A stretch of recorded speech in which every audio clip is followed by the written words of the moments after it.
When I was dying from liver disease, my wife couldn't even be bothered to bring me soup. When I came into $1.1 million in company equity, she couldn't stop bringing me homemade meals and love letters. The transformation from Ice Queen to devoted housewife happened faster than you could say inheritance check. She literally went from telling people we were taking a break to posting throwback photos of us on social media with captions about eternal love. The woman who couldn't stand being in the same room as me suddenly wanted to renew our wedding vows. But I'm getting ahead of myself. This whole mess started with a phone call that changed everything. The diagnosis that changed everything. The day I got the diagnosis, I sat in my car outside the doctor's office for 20 minutes just staring at the steering wheel. Liver infection that could become terminal if left untreated. The words kept bouncing around in my head like ping pong balls.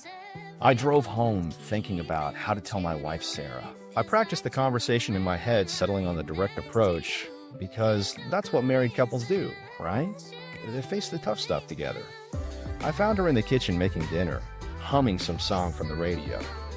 She looked happy, relaxed, completely unaware that our world was about to change. I took a deep breath and said I needed to talk to her about something important. She turned around with this expectant look, probably thinking I was going to tell her about my day or ask what we were having for dinner. Instead, I told her the doctors found something serious with my liver and that I might need extensive treatment if we didn't get it under control.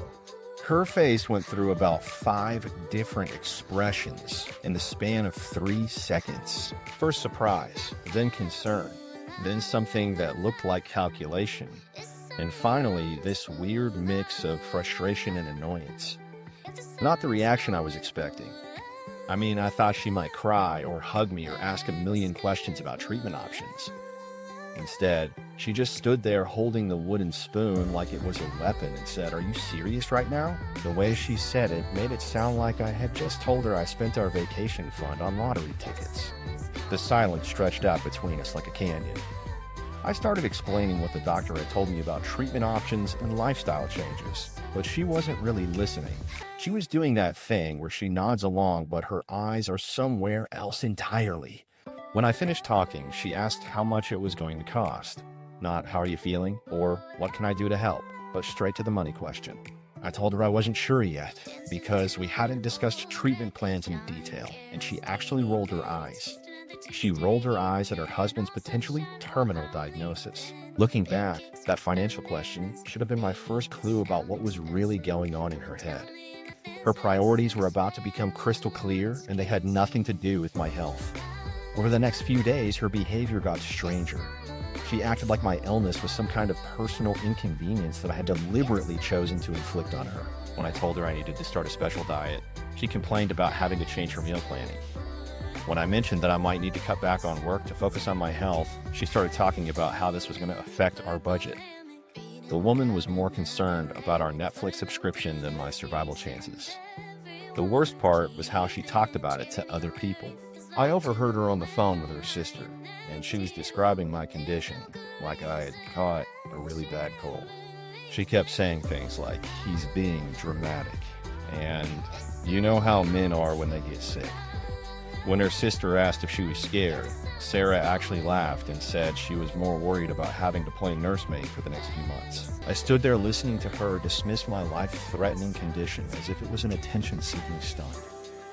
She started treating every doctor's appointment like it was a vacation I was taking from my responsibilities.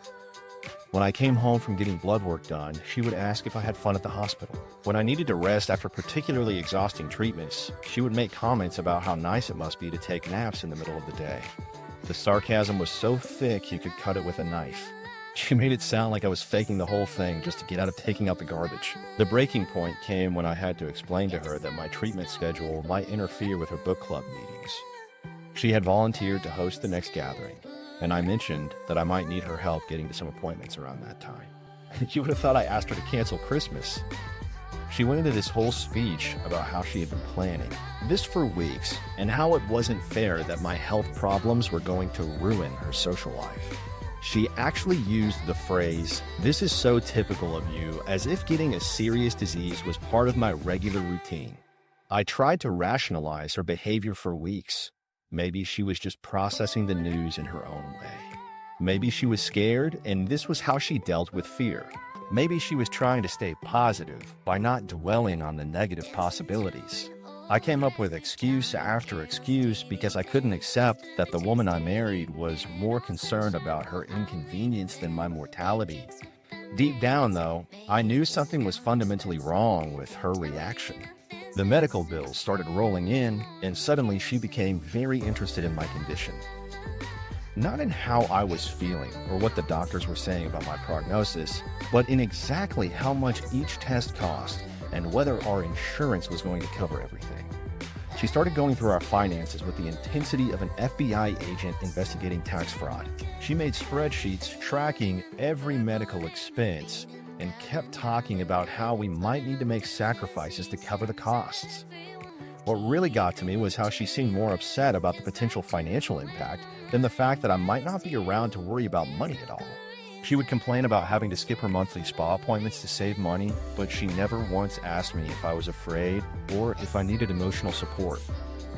She treated my illness like it was a budget crisis that needed to be managed rather than a health crisis that needed to be faced together. Looking back, I should have recognized the signs earlier. Her first question was about money, her first concern was about inconvenience, and her first instinct was to treat me like I was creating problems for her on purpose. But I was so focused on fighting for my life that I didn't realize she had already started planning for my absence. What I didn't know was that her cold reaction was just the warm-up act for what came next. The Vanishing Act begins. Sarah started disappearing from our house like she was practicing for a magic show. One day she was there complaining about my medical bills. The next day she was gone for hours at a time with explanations that made less sense than a politician's promise. She suddenly developed an ever-expanding schedule of yoga, book clubs, spa days, and errands that never aligned with my treatment appointments. I started wondering if she was training for some kind of social marathon. The transformation from clingy wife to disappearing act happened so fast, it gave me whiplash. 3 months earlier, she would text me if I was 10 minutes late coming home from work. Now she was vanishing for entire evenings without even leaving a note. She went from wanting to know my exact location at all times to treating our house like a pit stop between her real-life activities. She spent most evenings eating out and came home just long enough to grab whatever she needed before disappearing again. The woman who used to get upset if I worked late was now celebrating my early bedtimes because it meant she could slip out without having to explain where she was going. Her excuses became more creative as time went on. She told me she joined a pottery class that met 3 times a week, which seemed excessive for someone who had never shown any interest in ceramics. She claimed her sister needed constant emotional support during her divorce, but her sister had been happily married for 15 years. She started volunteering at the animal shelter, which would have been admirable, except she was allergic to cats and afraid of dogs. The lies were piling up faster than my medical bills. Sarah's arrival times became a masterclass in calculated avoidance. She would come home exactly 15 minutes after I usually went to bed, like she was timing her entrances to avoid any meaningful interaction. If I stayed up late, she would find reasons to busy herself in other parts of the house. She developed a sudden interest in reorganizing closets and deep cleaning the garage, activities that conveniently required her to be anywhere I wasn't. The woman was treating me like I had a contagious disease that could spread through casual conversation. Our house became her personal hotel, complete with the emotional distance of a business transaction. She would come home, grab whatever she needed, maybe heat up some leftovers, and disappear into the bedroom with her phone.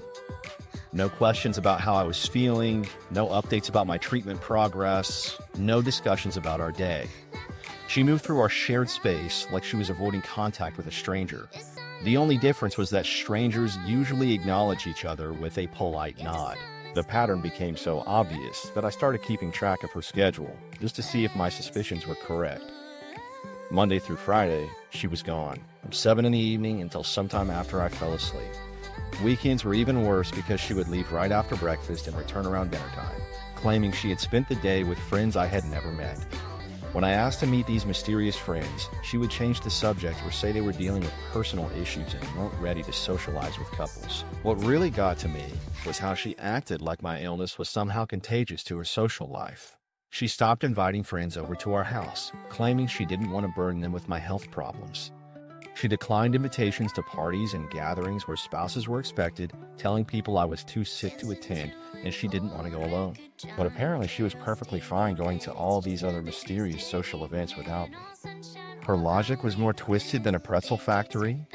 The lengths she went to avoid spending time with me during my recovery were honestly impressive in their creativity.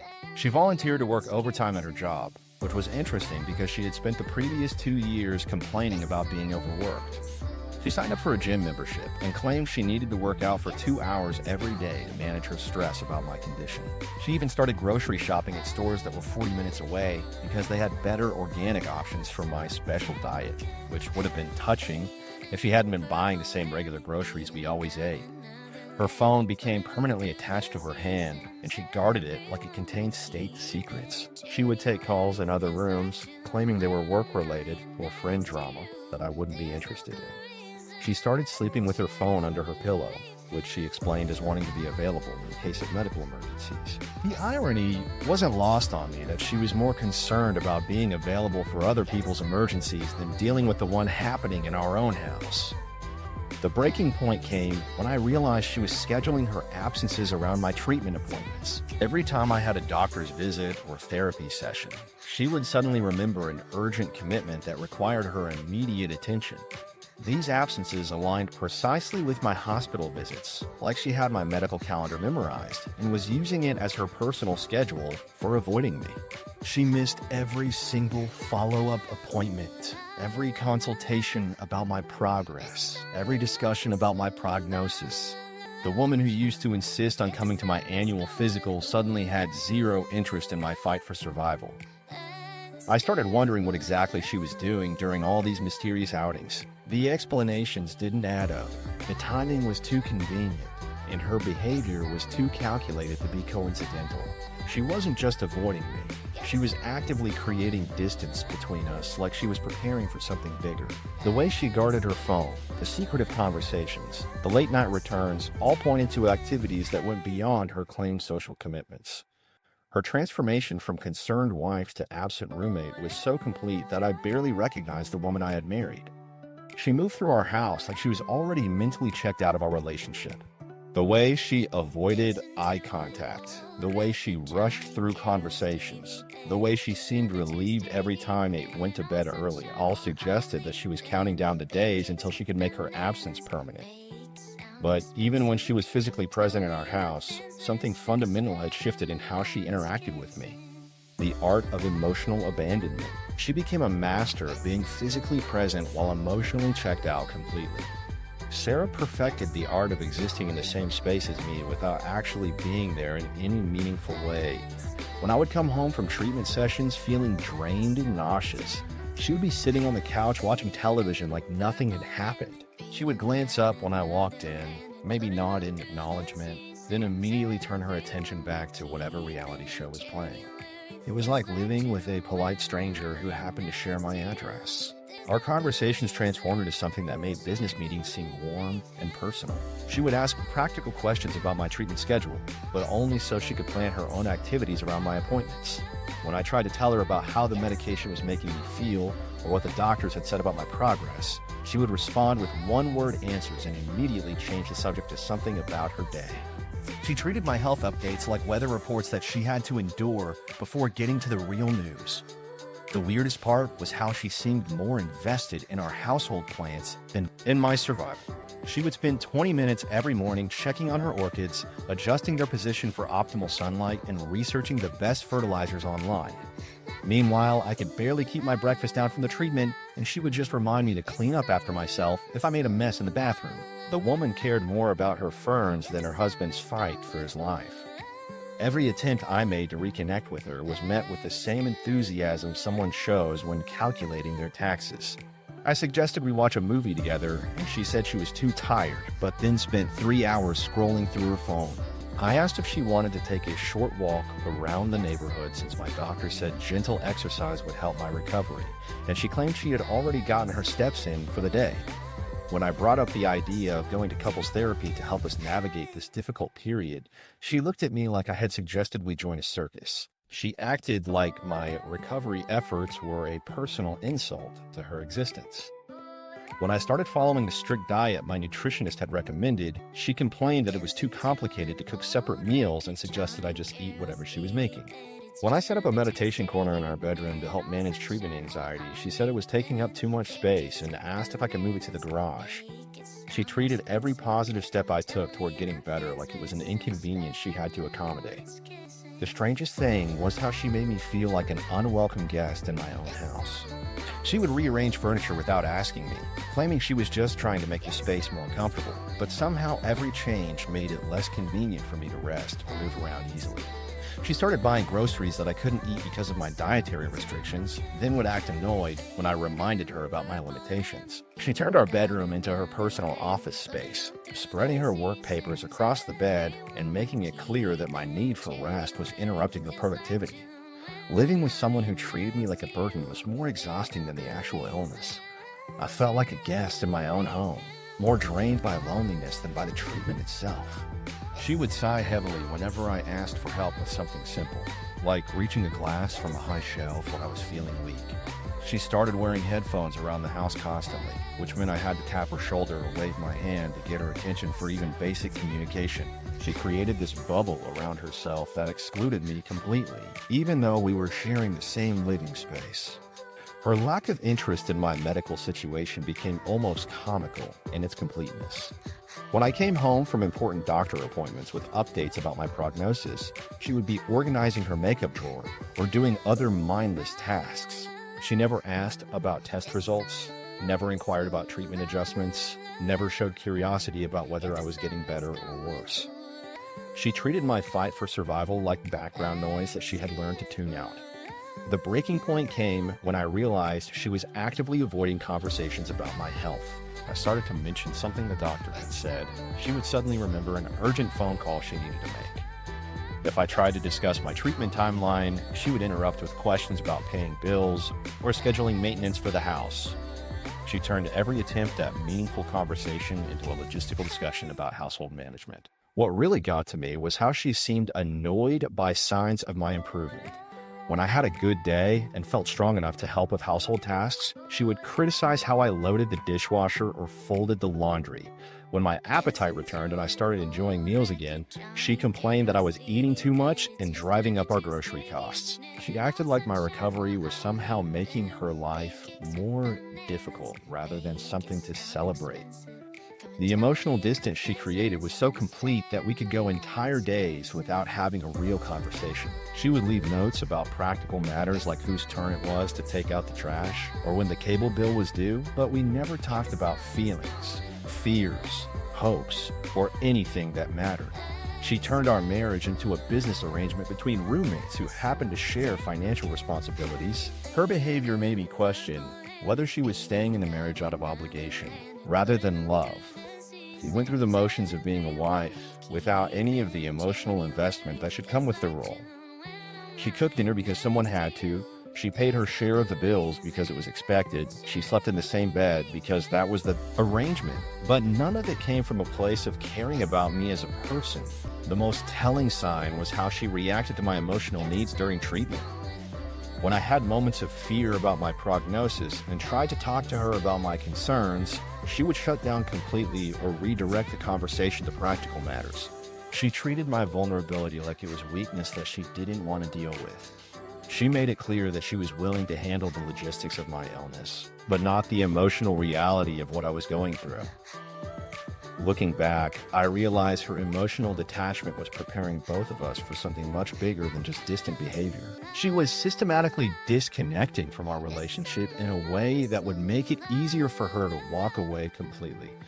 Every conversation that became transactional, every moment of intimacy that she avoided, every sign of recovery that she dismissed was building toward a much more dramatic exit strategy. But I was about to discover just how deep her detachment really went, and it would happen through the most reeling conversation of our entire marriage. I decided to test Sarah's loyalty with a small experiment that would reveal her true character in the most brutal way possible. During one of our rare conversations about my treatment, I told her the doctors had delivered some devastating news during my latest appointment. I explained that my condition had worsened significantly and that they were now talking about months rather than years. I watched her face carefully as I delivered this fictional death sentence, expecting to see tears, shock, or at least some sign of human emotion. Instead, she sat there processing the information like she was calculating a mortgage payment. Her first question wasn't about how I was feeling or what we could do to make the most of our remaining time together. She asked me if I had updated my will recently and whether our life insurance policy was still current. Then she immediately started grilling me about the equity in my company, which was worth about $1.1 million. I sat there staring at her, waiting for the emotional breakdown or the desperate hug, or even just a simple expression of sadness.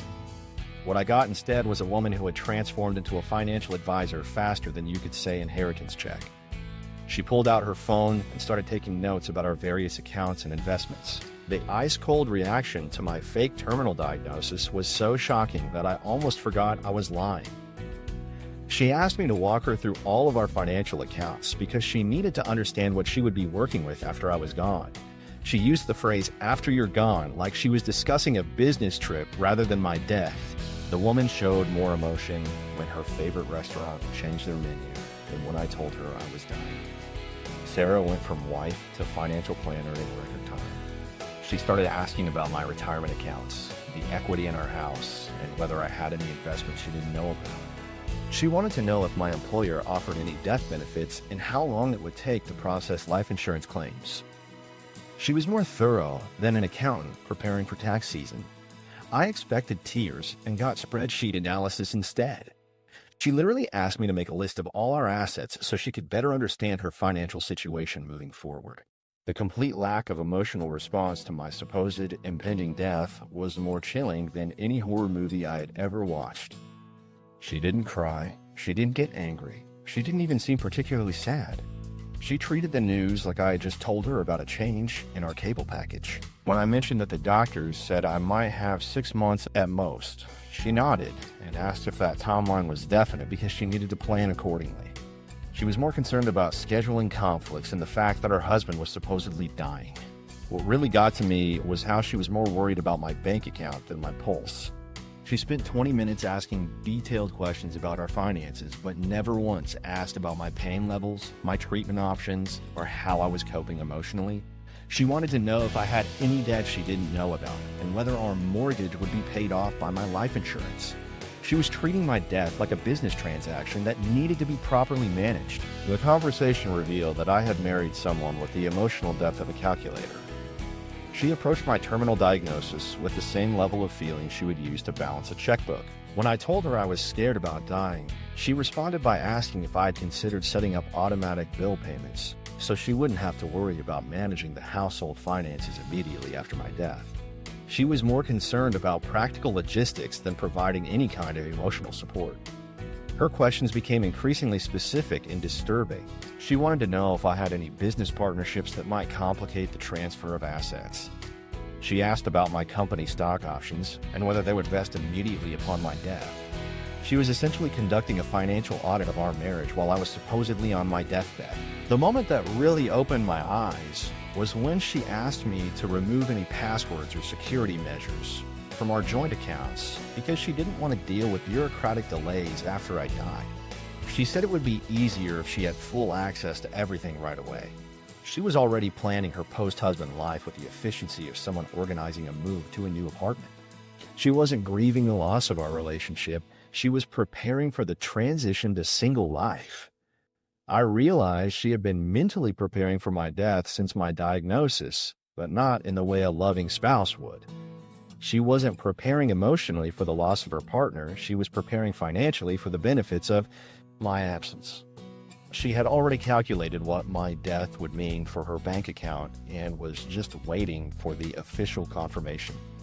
The fake terminal diagnosis just gave her permission to start planning openly. The most disturbing part was how she seemed almost relieved to finally have a concrete timeline. She stopped pretending to be concerned about my health and started focusing entirely on the practical aspects of my death. She asked if I wanted to prepay for my funeral to lock in current prices, which she claimed would be financially smart. She was more interested in getting a good deal on my burial than in spending quality time with me during my final months. Her behavior during this conversation made me understand that she had never viewed our marriage as a partnership based on love and commitment. To her, I was essentially a financial investment that was about to pay out. She had been emotionally detached throughout my illness because she was already counting down the days until she could cash in on my death. The realization hit me like a truck that she had been waiting for me to die so she could collect the insurance money and move on with her life. The fake terminal diagnosis experiment revealed that Sarah saw my death as a business opportunity rather than a personal tragedy. She was more excited about the financial windfall than she was sad about losing her husband.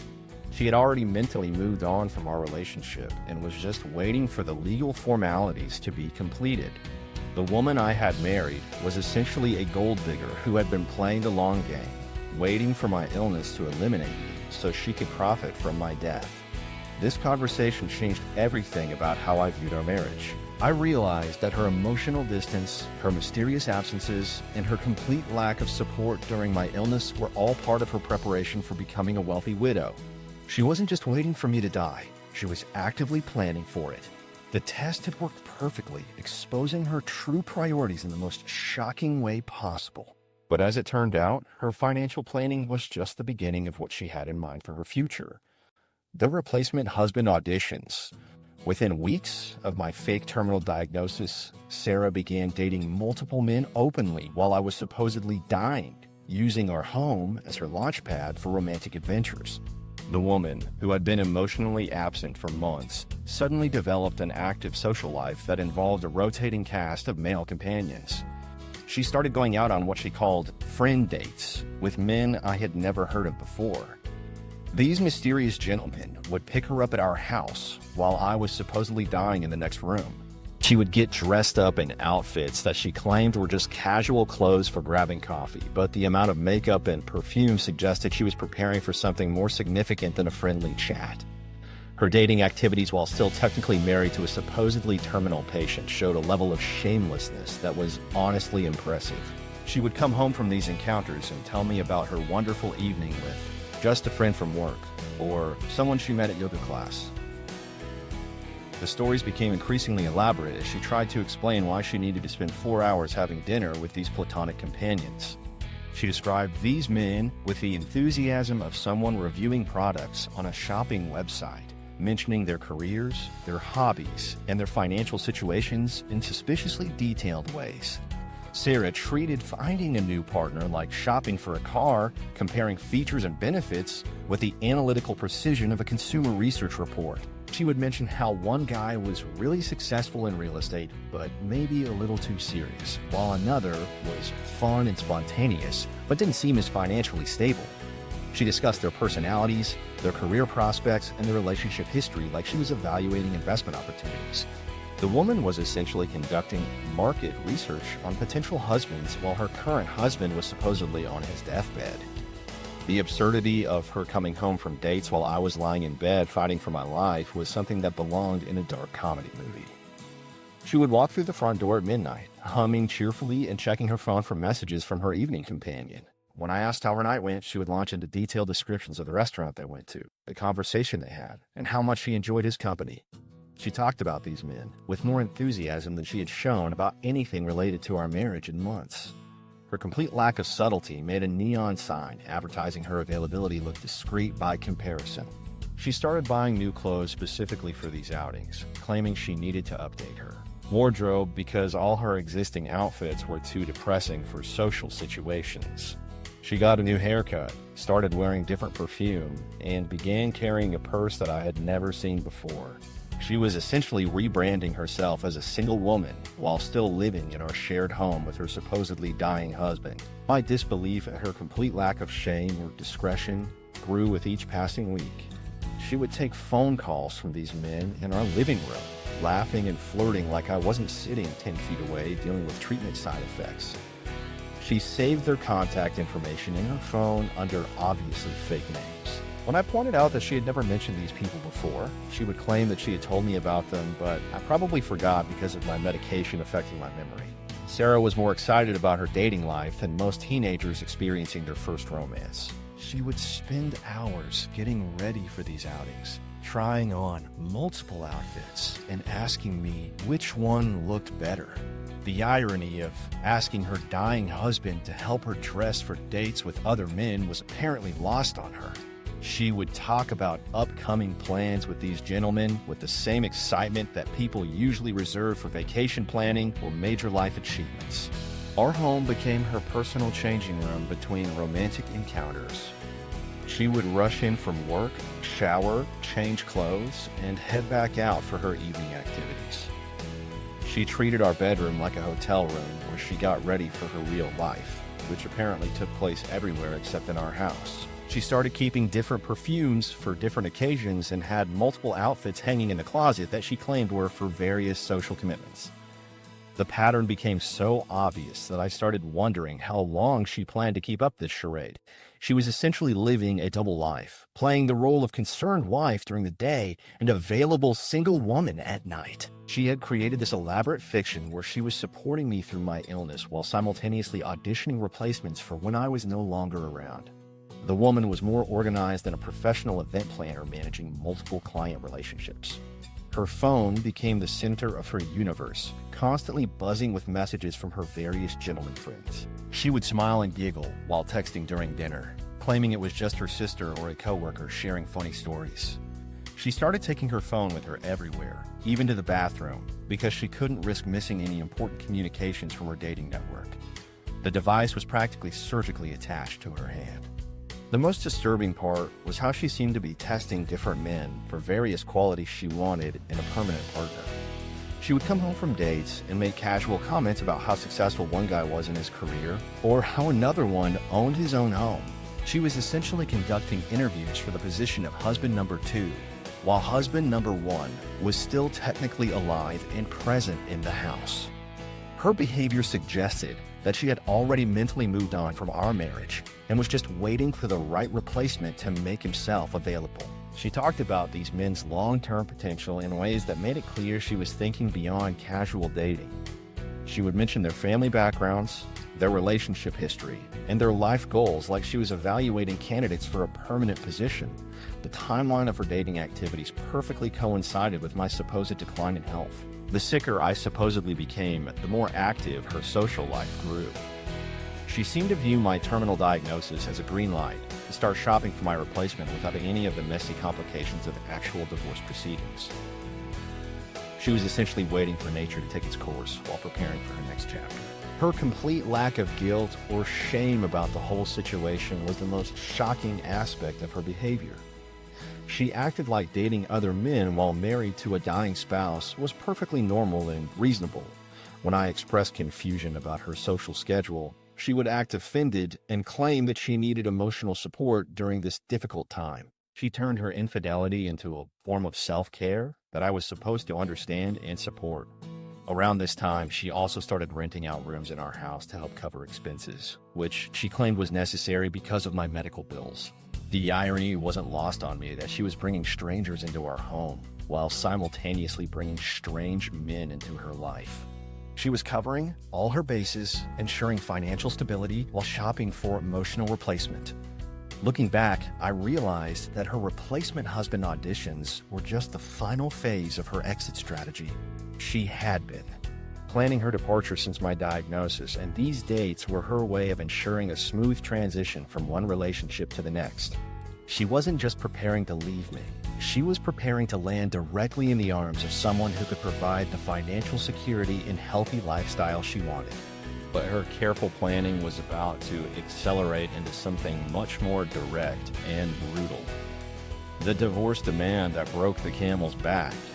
Sarah delivered the divorce papers with all the sensitivity of someone dropping off a corporate legal filing. She walked into our living room on a Tuesday morning while I was eating breakfast and struggling to keep my medication down. She placed the legal documents next to my coffee cup like she was dropping off the electric bill. No build-up, no emotional conversation, no explanation about why she was doing this now. She just stood there tapping her foot impatiently while I stared at the papers, waiting for me to process what was happening so she could move on with her day. Her casual approach to ending our marriage made canceling a gym membership look like an emotional ordeal. She had filled out all the paperwork in advance, highlighted the sections where I needed to sign, and even brought her own pen so there wouldn't be any delays. She explained the divorce process like she was walking me through a software update, pointing out the important features and benefits of our separation.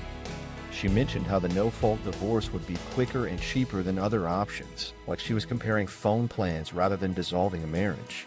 The complete lack of remorse or explanation for abandoning her supposedly dying spouse was honestly breathtaking in its coldness. She never once mentioned my health condition, never acknowledged that she was leaving me during the worst period of my life, never expressed any guilt about the timing of her decision. When I asked her why she was doing this now, she just shrugged and said she had been thinking about it for a while and decided it was time to move forward. She made it sound like she was talking about repainting the kitchen rather than abandoning her terminally ill husband. What really got to me was how she showed more emotion about her favorite television show getting canceled than about ending our marriage. She had spent an entire weekend crying about some drama series that got cut after 3 seasons, posting angry comments on social media about the injustice of it all. She mourned the loss of fictional characters more than she mourned the loss of our real relationship. When her show ended, she was devastated. When our marriage ended, she was relieved to finally get the paperwork started. The mixture of heartbreak and dark amusement I felt watching her cold efficiency was like nothing I had ever experienced.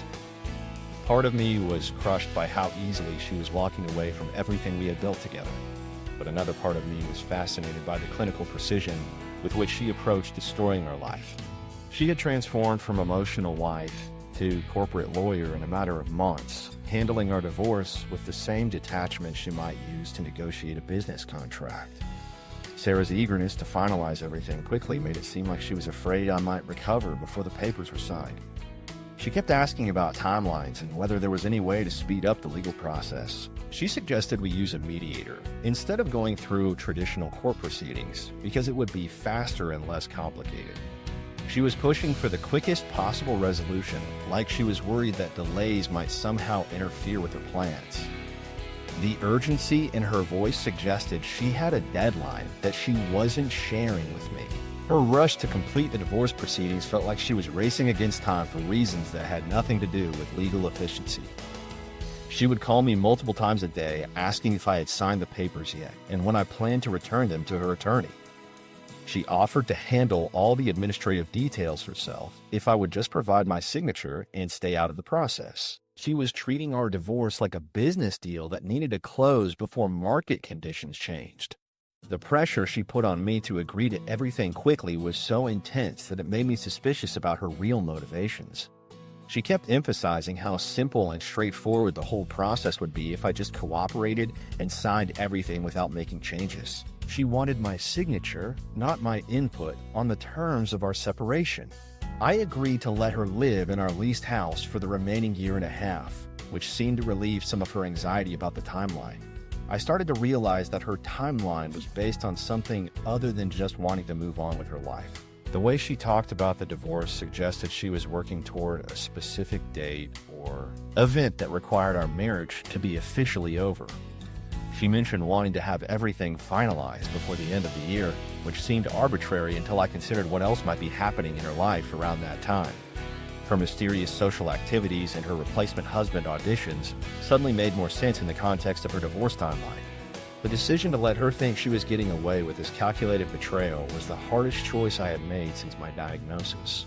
Every instinct told me to fight back, to expose her cruelty, to make her face the consequences of abandoning a sick spouse. But something deeper told me to stay quiet and let her complete her plan. I wanted to see just how far she would go with this heartless strategy. I signed the papers without argument and watched her relief when she realized I wasn't going to make the process difficult. Her satisfaction at getting everything she wanted so easily was almost childlike in its transparency. She actually smiled when I handed back the signed documents, like she had just won a game that she had been playing for months. A few days later, she left me a calm voicemail thanking me for making the divorce so fuss-free and mentioning how much better this would be for both of us in the long run. She was already talking about our divorce in the past tense, as if our marriage had ended months ago, and we were just now making it official. The rush to finalize our divorce would soon become the biggest mistake of Sarah's life, but at that moment she thought she had executed the perfect escape plan. She was walking away from a dying man with no financial obligations, no emotional baggage, and no legal complications. She believed she had timed everything perfectly to start fresh with someone new while avoiding any responsibility for the mess she was leaving behind. What she didn't know was that removing her toxic presence from my life was about miraculous to trigger recovery changes that would financial completely flip windfall. our situations. My health took a dramatic turn for the better the moment Sarah's toxic presence disappeared from my life. It was like someone had lifted a heavy blanket off my chest that I didn't even realize was suffocating me. Within 2 weeks of her moving out, I started sleeping through the night for the first time in months. My appetite returned with a vengeance, and I actually started enjoying food again instead of forcing myself to eat because the doctor said I had to. The constant knot in my stomach that I had attributed to medication side effects suddenly vanished, and I realized it had been stress-related anxiety the entire time. The recovery process became surprisingly smooth once I removed the biggest source of stress from my daily routine. I started following my treatment plan religiously because I didn't have someone constantly complaining about the cost of my medications or rolling their eyes when I needed to rest. My blood work improved dramatically over the next few months, and my doctors were amazed at how quickly my numbers were stabilizing. I lost 25 pounds of unhealthy weight, and my lab results showed improvements they hadn't expected to see for another year. They kept asking what I was doing differently, and I would just tell them I had made some lifestyle changes. The biggest lifestyle change was getting rid of a wife who treated my illness like a personal inconvenience. Getting rid of Sarah was apparently the best medicine possible for my condition. My energy levels started returning to normal. My mood improved significantly, and I found myself actually looking forward to things again. I joined a fitness class at the local community center and started going for walks around my neighborhood without someone asking me if I really thought exercise was a good idea in my condition. I could focus on my recovery without constantly defending my choices or explaining why I needed to take my medication at specific times. The peace and quiet in my house became therapeutic in ways I never expected. I could eat my prescribed meals without someone complaining about the smell or asking why I couldn't just eat normal food like everyone else. I could take my afternoon naps without someone vacuuming loudly in the next room or talking on the phone about how inconvenient my schedule was for her social plans. The absence of constant negativity allowed my body to actually heal instead of fighting a battle on multiple fronts. My financial situation took an unexpected turn for the better around the same time my health started improving. The company I had been working for decided to go public, and the stock options I had been accumulating over the years suddenly became worth serious money. The equity package I had received as part of my employment agreement was now valued at $1.1 million, with projections suggesting it would continue growing as the company expanded. I went from worrying about medical bills to having more money than I knew what to do with practically overnight. The timing of my financial windfall felt like the universe was making up for all the grief I had endured during my illness. While Sarah was out there auditioning replacement husbands, I was watching my investment portfolio grow by thousands of dollars every week. The company's stock price kept climbing, and financial advisors started calling me to discuss wealth management strategies. I had gone from a sick man worried about bankruptcy to a wealthy man with more opportunities than I could explore.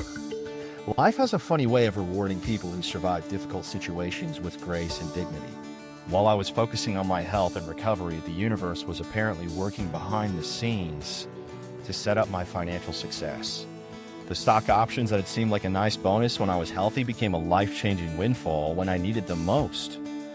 I started thinking that maybe going through hell with Sarah had been necessary to appreciate how good life could be without her dragging me down. My growing confidence and happiness became obvious to everyone around me. I started dressing better, taking better care of my appearance, and engaging more actively in social activities. The neighbors who had been giving me sympathetic looks for months started commenting on how much better I looked. I joined a golf club and even bought a Tesla that I had been wanting for years, but couldn't afford when I was paying for two people's expenses. Karma was apparently taking detailed notes during Sarah's betrayal because everything started working out perfectly for me. My health improved, my bank account grew, and my overall quality of life became better than it had been even before I got sick. I started traveling to places I had always wanted to visit, eating at restaurants I had never been able to afford, and buying things I had always wanted but couldn't justify when I was married to someone who criticized. Every purchase The new lifestyle I was able to enjoy felt like compensation for all the suffering I had endured. I bought a bigger house in a better neighborhood and began wearing clothes that actually fit properly instead of whatever was cheapest at the department store. I could afford to eat at nice restaurants without calculating the cost per meal or worrying about whether the expense was reasonable. I hired a personal trainer, got a massage therapist, and started taking care of my body in ways I had never been able to afford before. My transformation from sick and struggling to healthy and wealthy happened so quickly that I sometimes felt like I was living someone else's life. I wake up in my beautiful new house, look at my bank account balance, and remember the days when Sarah was complaining about the cost of my prescription medications. The contrast between my old life and my new reality was so dramatic that I started wondering if I was dreaming. My social media presence reflected my new reality as I started posting pictures of my travels, my new house, and my improved health. I wasn't trying to show off, but I was finally able to share positive updates about my life instead of just surviving from day to day. The comments on my posts were overwhelmingly positive, with people expressing amazement at how much my life had improved over such a short period of time. Word travels fast in small social circles, and I knew it was only a matter of time before my dramatic transformation caught the attention of someone who had been counting on my continued decline. The ex-wife's intelligence network strikes. News of my recovery and financial success spread through our social circle faster than gossip at a high school reunion. Within 2 weeks of my posting photos from my vacation to Italy on social media, half the town knew about my dramatic transformation. My neighbors started talking to each other about how the sick guy from down the street was now driving a luxury car and had bought a house in the expensive part of town. The local coffee shop where I'd been getting sympathy looks for months was now buzzing with conversations about my apparent windfall and miraculous health recovery. Mutual friends said Sarah went completely pale when they mentioned seeing me thriving at the country club, looking healthier than I had in years. She apparently sat there in stunned silence while her friend described my new car, my improved appearance, and the rumors about my sudden wealth. The woman who had been planning my funeral was now hearing about my renaissance, and the shock was written all over her face.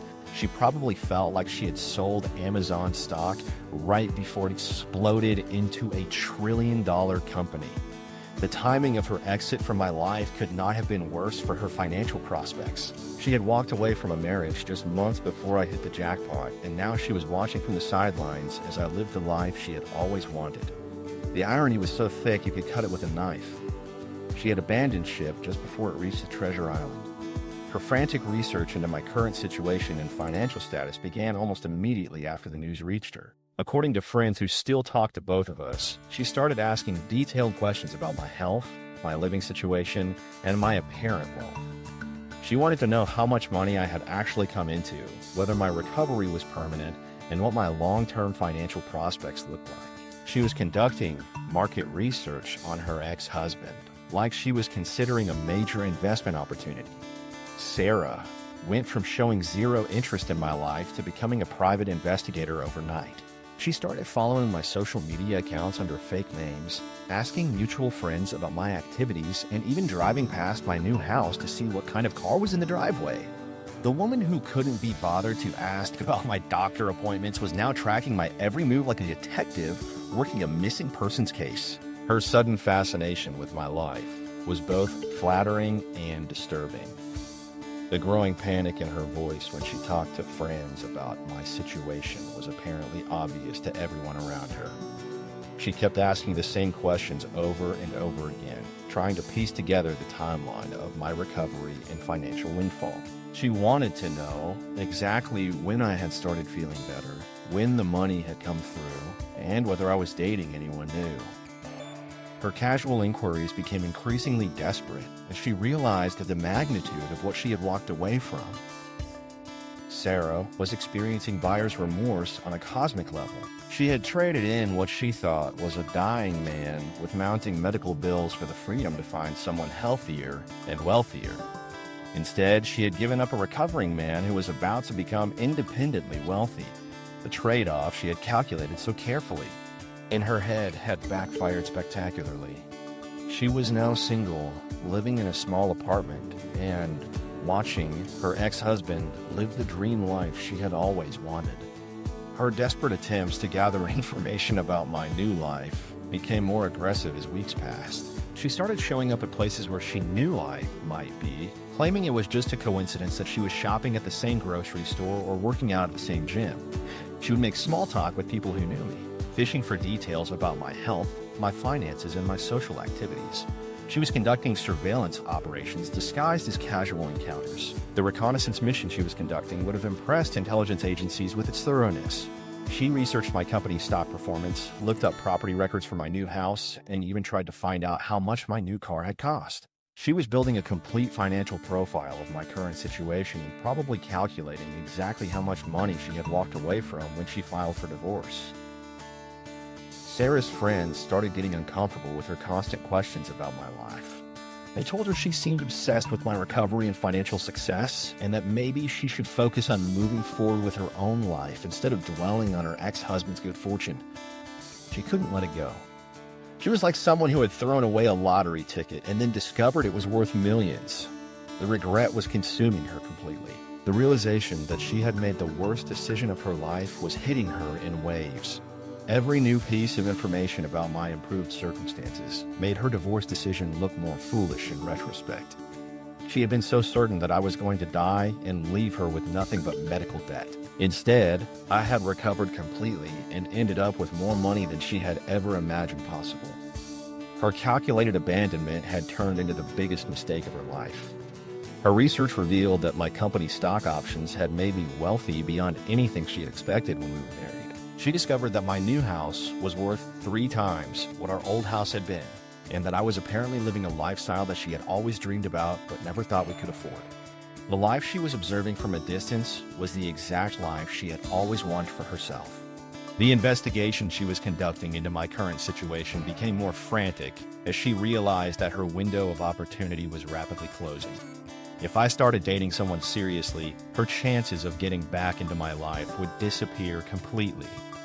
She needed to act fast before I moved on permanently, and her reconnaissance mission was giving her the information she needed to plan her next move. Sarah's growing desperation was becoming obvious to everyone who knew her.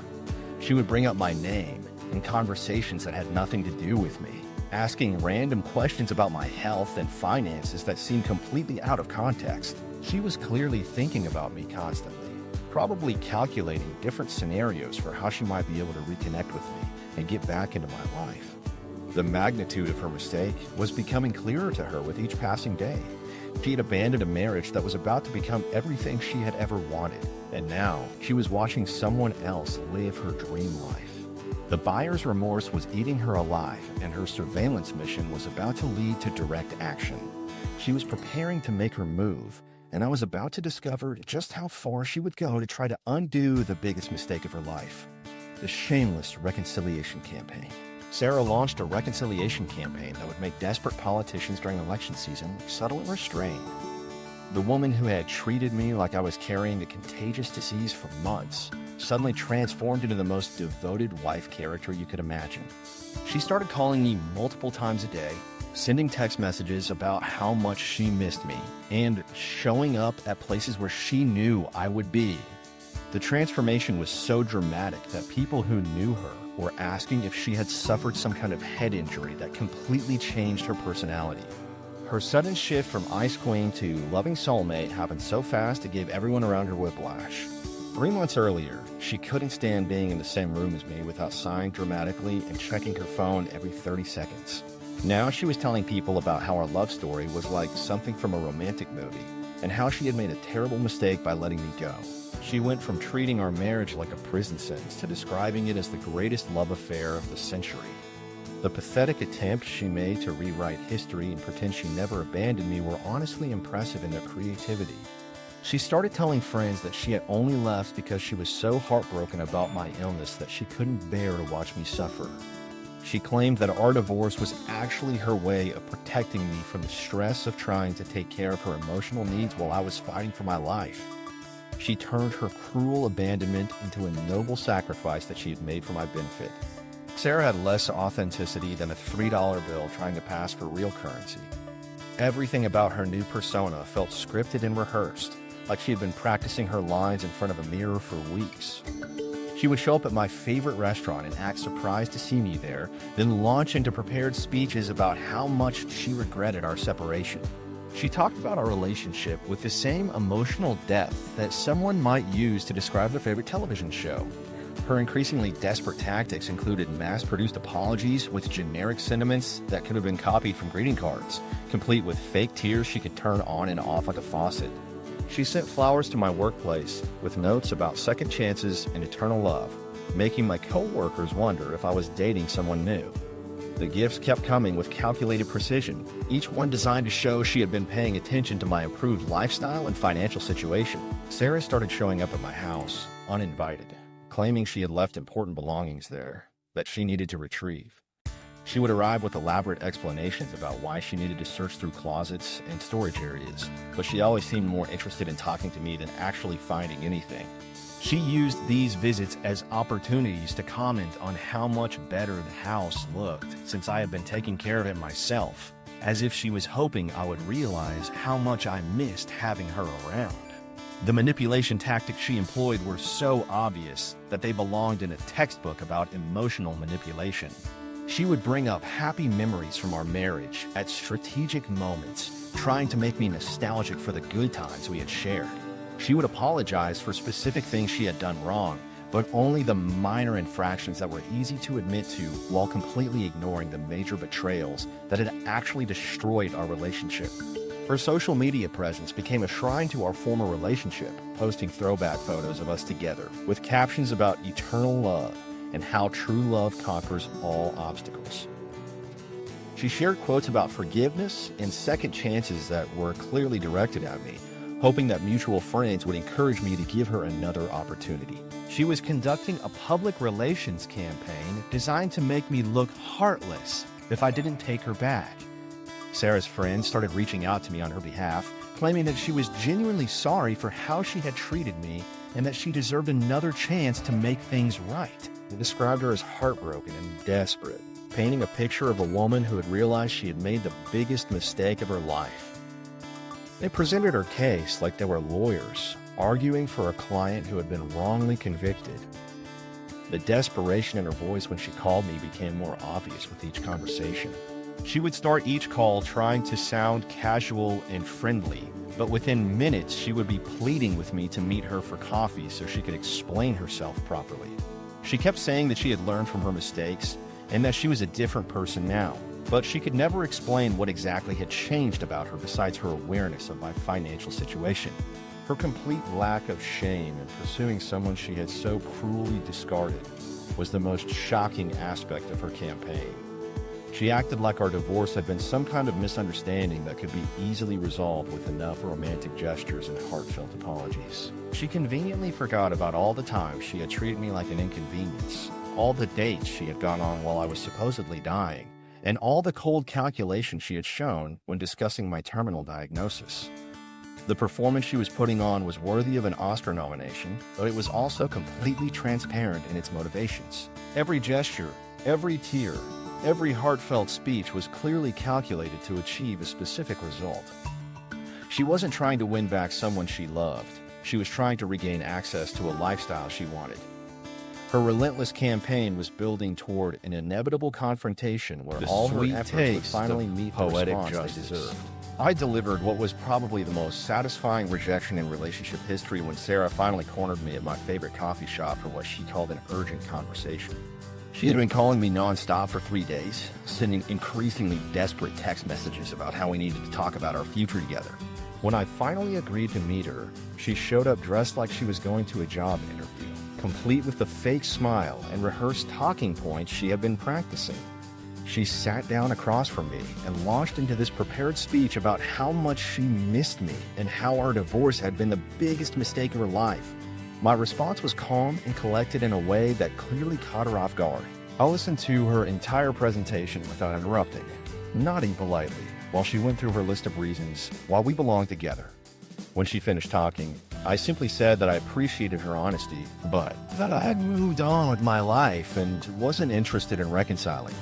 The way I said it was so matter-of-fact and final that she just sat there staring at me like I had spoken in a foreign language. She had clearly expected tears, anger, or at least some kind of emotional reaction that she could work with. I had front row seats to watch karma deliver its masterpiece right there in the coffee shop. The woman who had abandoned me during my darkest hour was now begging for a second chance, and I got to be the one who decided whether she deserved it. The role reversal was so perfect that I almost started laughing. Here is the same person who had treated my terminal diagnosis like a personal inconvenience, now explaining how much she valued our relationship and how sorry she was for not being more supportive during my illness. The hunter had definitely become the hunted, and Sarah was clearly not comfortable with her new position. She kept trying different approaches throughout our conversation, switching from romantic nostalgia to practical arguments about how well we worked together as a couple. When I didn't respond to her emotional appeals, she started talking about our financial compatibility and how we could build a great life together with my new resources. She was cycling through every manipulation tactic she knew, getting more desperate as each one failed to move me.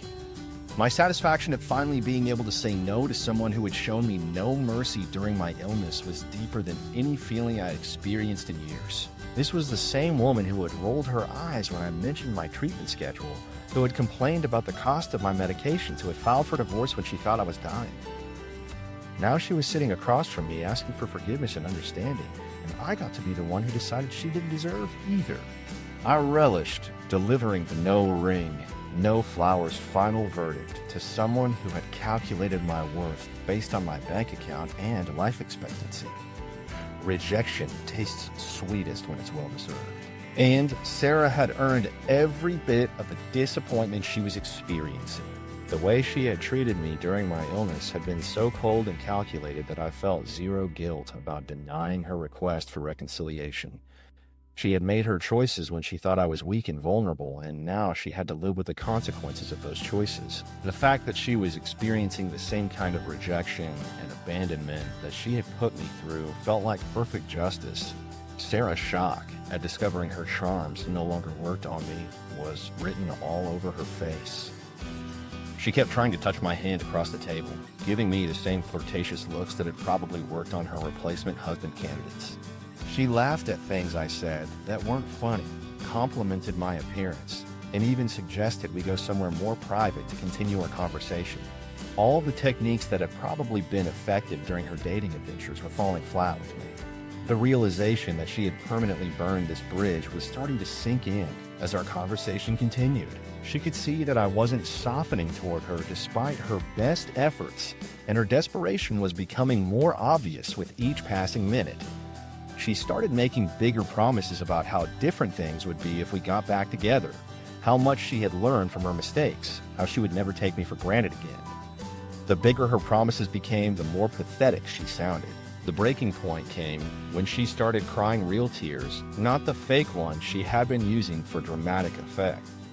She finally understood that her campaign had failed completely and that I was serious about moving on without her. The tears were probably more about losing access to my money than losing me as a person, but at least they were genuine. She asked me if there was anything she could do to change my mind, and I told her that some bridges can't be rebuilt once they've been burned. Justice was being served at exactly the right temperature, and I was savoring every moment of it. The woman who had treated me like a burden during my illness was now treating me like a prize she desperately wanted to win back. The timing of her change of heart was so obviously connected to my financial windfall that even she couldn't pretend it was about love. She had revealed her true character when she thought I was dying, and now she was experiencing the consequences of that revelation. When I finally stood up to leave, she grabbed my arm and asked if we could at least be friends. I told her that friendship requires trust and respect, two things she had destroyed when she abandoned me during my illness. She sat there watching me walk away, probably realizing that her calculated betrayal had cost her everything she actually wanted. The rejection I had delivered was final, and she would have to live with the knowledge that she had thrown away the exact life she had always dreamed of having. Walking away from that coffee shop, I felt something I hadn't experienced in years: complete peace with my decisions and genuine respect for myself. The toxic weight that had been dragging me down was finally gone, and I could see clearly how much better my life had become without her influence poisoning every aspect of it. What had started as the worst period of my life had somehow transformed into the foundation for something much better. Turns out, almost losing everything saved me from a lifetime with the wrong person. Getting sick showed me who Sarah really was underneath all her fake concern and marriage promises. If I had stayed healthy and poor, I would have spent my whole life with someone who only cared about what I could do for her financially. The illness was terrible, but it saved me from wasting decades with the wrong person. Now I wake up every morning in my new house completely healthy with $1.1 million in company equity and 0 toxic people dragging me down. If you've ever dealt with a fair weather friend or partner, share your story